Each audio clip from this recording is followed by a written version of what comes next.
ഒരു Hollywood cinema എടുക്കുന്നതിനേക്കാളും വളരെയധികം ചെലവ് കുറവാണ് നമ്മുടെ രാജ്യം നടത്തുന്ന പലതരത്തിലുള്ള ബഹിരാകാശ പദ്ധതി.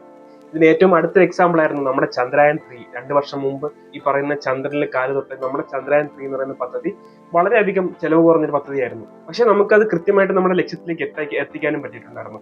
ഈ പറയുന്ന പോലെ ഒരു ഹോളിവുഡ് സിനിമ, ഒരു വലിയ ഹോളിവുഡ് സിനിമ എടുക്കുന്നതിനേക്കാളും വളരെയധികം ചെലവ് കുറവാണ് നമുക്ക് പറയുന്നത് നമ്മുടെ രാജ്യം നടത്തുന്ന പലതരത്തിലുള്ള ഇതേപോലത്തെ പദ്ധതികൾ. പക്ഷെ ഇതെല്ലാം വളരെയധികം സക്സസ്ഫുൾ ആവുകയും നമുക്ക് ഇതിൽ നിന്ന് ബെറ്റർ ആയിട്ടുള്ള റിസൾട്ട്സ് ജനറേറ്റ് ആവുകയും ചെയ്യുന്നുണ്ടായിരുന്നു. ഇപ്പൊ നമ്മുടെ രാജ്യം കഴിഞ്ഞൊരു 10-12 വർഷത്തിനിടയ്ക്ക് നടത്തിയ പലതരത്തിലുള്ള ഈ പറയുന്ന ബഹിരാകാശ പദ്ധതികളും നമുക്ക് നോക്കിക്കഴിഞ്ഞാൽ തന്നെ അതിന്റെ ഒരു സക്സസ് റേറ്റ്, അല്ലെങ്കിൽ ഈ പറയുന്ന പദ്ധതികളിലേക്ക് ഒരു സക്സസ് റേറ്റ് നമുക്ക് മനസ്സിലാക്കാൻ പറ്റും. ഏകദേശം 90% ഇതേപോലത്തെ പല പദ്ധതികളും വളരെയധികം സക്സസ് ആയിരുന്നു.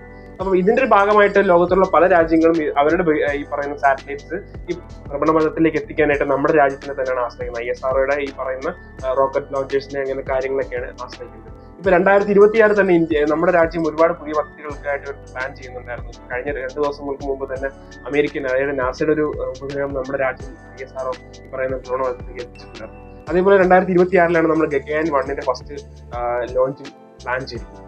അപ്പൊ ഇതേപോലത്തെ നിങ്ങൾക്ക് ISROയെ കുറിച്ച് അറിയാവുന്ന കൂടുതൽ കാര്യങ്ങളുണ്ടെങ്കിൽ എന്തെങ്കിലും ഉണ്ടെങ്കിൽ നമുക്ക് പറയുന്ന കമന്റ് സെക്ഷനിൽ കമന്റ്സ് ആയിട്ട് അറിയിക്കാം.